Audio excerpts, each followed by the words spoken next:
Assalamualaikum, para sedulur. Pernahkah Anda bayangkan, seperti apa kehidupan di suatu tempat yang tiada aturan dan hukum, para penduduknya bebas untuk melakukan apa saja? Tentunya kita ketahui, di setiap wilayah dan negara pasti terdapat sebuah aturan dan norma serta hukum yang berlaku, yang patut untuk ditaati oleh semua penduduknya. Namun, beda halnya dengan salah satu wilayah yang ada di California. California sendiri adalah negara bagian di Amerika Serikat yang terletak di pesisir barat. Ini adalah negara bagian terpadat dan memiliki ekonomi terbesar di AS, dengan sektor teknologi di Silicon Valley, industri hiburan di Hollywood, serta pertanian yang luas. Ibu kotanya adalah Sacramento, sementara kota terbesar termasuk Los Angeles, San Francisco, dan San Diego. California dikenal dengan keanekaragaman alamnya, mulai dari pantai, gunung, hutan redwood, hingga gurun. Di sisi lain, di California terdapat suatu wilayah yang menurut saya cara hidup mereka sangat unik dan aneh. Mereka bebas untuk melakukan apapun, tiada hukum dan aturan yang berlaku di sana, unclup-unclup bebas, bertukar bini dan pemerkusian adalah hal biasa yang sering terjadi di Slab City.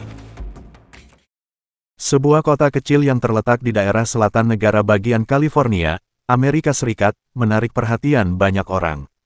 Bagaimana tidak? Kota yang dikenal dengan nama Slab City tersebut merupakan kota yang tidak memiliki regulasi atau hukum yang mengatur kehidupan warganya. Meskipun tidak memiliki hukum atau peraturan apapun, kegaduhan jarang sekali terjadi di Slab City. Beberapa orang mungkin menganggap bahwa ketiadaan hukum atau regulasi membuat Slab City rentan terjadi kegaduhan. Namun, Slab City justru dikenal sebagai The Last Free Place in America atau tempat bebas terakhir di Amerika. Julukan tersebut muncul karena, dengan berbagai kebebasannya, penduduk Slab City mampu bertahan hidup dan berkreasi. Slab City berdiri di atas bekas Camp Dunlap, bekas markas Angkatan Laut Amerika Serikat. Camp Dunlap dulunya digunakan untuk penelitian para ilmuwan yang ingin mencari tahu struktur bangunan yang kuat untuk bertahan di gurun Sonoran. Ketika Perang Dunia II berakhir, pemerintah federal Amerika Serikat menghentikan penelitian tersebut. Camp Dunlap yang ditinggalkan menarik perhatian para tunawisma dan penduduk liar untuk menghuninya. Para penduduk pun menyulap Camp Dunlap menjadi kota kecil yang dipenuhi ornamen dan karya seni unik yang terbuat dari barang-barang bekas, seperti rosokan mobil dan ban bekas. Ornamen dan karya seni tersebut memenuhi Slab City, meninggalkan kesan yang khas bagi Slab City. Slab City kini berubah menjadi kota yang tidak berada di bawah kontrol pemerintah negara bagian California. Karena itu, penduduk Slab City pun tidak merasakan beberapa fasilitas dari pemerintah, seperti listrik, air bersih, layanan kesehatan dan sebagainya. Meskipun demikian, mereka masih bisa bertahan hidup. Penduduk Slab City mengandalkan panel surya dan generator untuk menghasilkan listrik. Sementara itu, untuk mendapatkan kebutuhan sehari-hari, penduduk Slab City pergi ke sebuah kota besar yang berjarak 4 mil dari Slab City. Ketiadaan hukum dan aturan tidak membuat kehidupan penduduk Slab City kacau. Selain itu, meskipun tidak mendapat fasilitas dari pemerintah, penduduk Slab City mendapat manfaat lain. Dikutip dari buku Slab City, Dispatches from the Last Free Place 2018, ketiadaan aturan dan kebijakan pemerintah membuat penduduk Slab City tidak perlu memusingkan masalah administrasi, membayar pajak, dan represivitas aparat. Penduduk Slab City menikmati kebebasan yang jarang ditemukan di tempat lain, karena tidak ada hukum resmi yang secara ketat ditegakkan. Tidak ada pajak properti, biaya sewa, atau aturan perumahan karena mereka tinggal di tanah milik pemerintah tanpa izin resmi. Penduduk bebas hidup sesuai keinginan, entah sebagai seniman, pengembara, atau sekadar mencari kehidupan mandiri di luar sistem kapitalis. Banyak warga mengekspresikan diri melalui seni jalanan, instalasi seni dari barang bekas, dan pertunjukan musik tanpa batasan. Tidak ada aturan ketat tentang alkohol, narkotika, atau aktivitas lain yang diatur ketat di masyarakat umum, meskipun ada norma sosial informal. Penduduk dapat berdagang, menawarkan jasa, atau menjalankan usaha kecil tanpa izin atau pajak.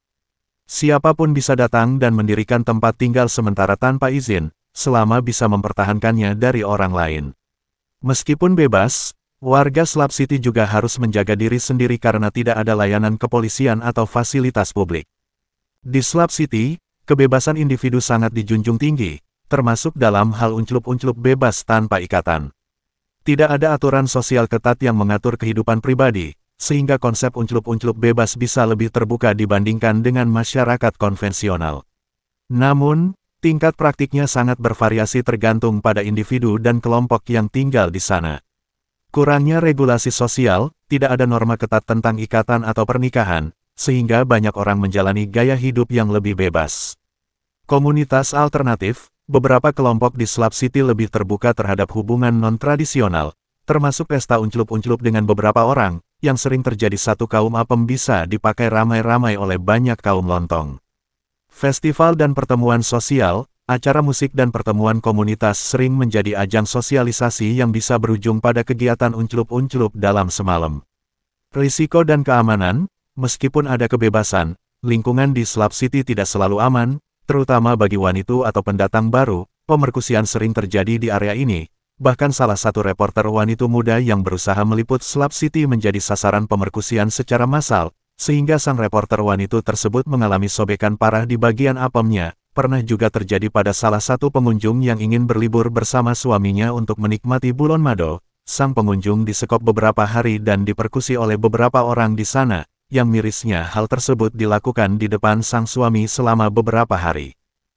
Hidup sebagai gelandangan di Slab City sangat berat karena minimnya fasilitas dasar dan kondisi lingkungan yang ekstrim. Tidak ada akses air bersih atau makanan gratis yang terjamin, sehingga mereka harus mengandalkan donasi, barter, atau perjalanan ke kota terdekat untuk kebutuhan dasar. Suhu bisa sangat panas di siang hari, lebih dari 40 derajat Celcius, dan dingin di malam hari, membuat bertahan hidup tanpa perlindungan yang memadai menjadi sulit. Jika sakit atau terluka, akses ke perawatan medis sangat terbatas karena tidak ada rumah sakit atau klinik di Slab City. Tanpa penegakan hukum resmi, kekerasan dan pencurian bisa terjadi, terutama bagi mereka yang tidak memiliki komunitas atau perlindungan pribadi. Banyak gelandangan mengandalkan bantuan dari penduduk lain atau pengunjung, tetapi bantuan ini tidak selalu tersedia. Karena hidup jauh dari masyarakat umum, banyak yang merasa terisolasi dan kesulitan mendapatkan pekerjaan atau keluar dari kemiskinan. Meskipun Slab City menawarkan kebebasan, bagi gelandangan, hidup di sana seringkali berarti berjuang keras untuk bertahan tanpa jaminan kebutuhan dasar. Slab City terletak di daerah gurun di California Selatan, sehingga rentan terhadap beberapa jenis bencana alam, meskipun tidak sebanyak di daerah lain. Suhu di musim panas bisa melebihi 45 derajat Celcius, meningkatkan risiko dehidrasi, serangan panas, dan kebakaran spontan pada bahan mudah terbakar. Angin kencang dapat membawa debu dan pasir, mengurangi visibilitas, merusak tempat tinggal sementara, dan membuat kondisi hidup lebih sulit. Slab City berada dekat dengan San Andreas Fault, sehingga rawan mengalami gempa bumi yang dapat merusak struktur bangunan seadanya. Meskipun jarang hujan, ketika terjadi hujan deras, tanah gurun yang kering tidak dapat menyerap air dengan cepat, menyebabkan banjir kilat yang bisa menghanyutkan perkemahan dan barang-barang milik warga. Karena tidak ada infrastruktur darurat atau layanan publik, warga Slab City harus mengandalkan diri sendiri untuk menghadapi dan bertahan dari bencana ini. Dari sini kita bisa pelajari, bahwa hidup bebas tidak selamanya membuat bahagia. Terima kasih banyak telah menonton, semoga terhibur dan bermanfaat. Akhir kata, wassalamualaikum. Sampai jumpa di segmen berikutnya.